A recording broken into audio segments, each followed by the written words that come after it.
рубрикасынын кезектеги чыгарылышында сиздерди көрүп жатканга абдан кубанычтамын. Менин атым Мерим. Бүгүн биз суу менен абанын басымдуулугунун башкача болгондугун далилдейбиз. Аны кантип кылабыз? Бизге момундай баштыкча керек, оозу моментип жабылыш керек.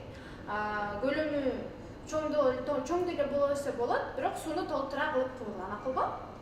Жана калемдер керек. Башы учтукуй болуш керек.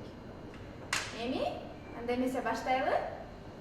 Мына момундай суу менен толгон баштыкчабызга калемдерди алабыз дагы. Акырын тешебиз. Мына.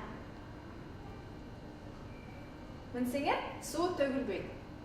Бул эмнени далилдейт? Суу менен абанын басымдуулугу ар башка, ошондуктан бул калем суунун чыгып кетпесин кармап турат сууну.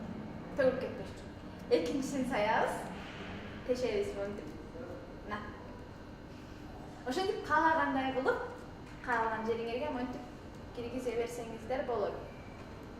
Суу төгүлбөйт. Калемди чыгарып салсаң, албетте суу чачырап фонтан болуп калат.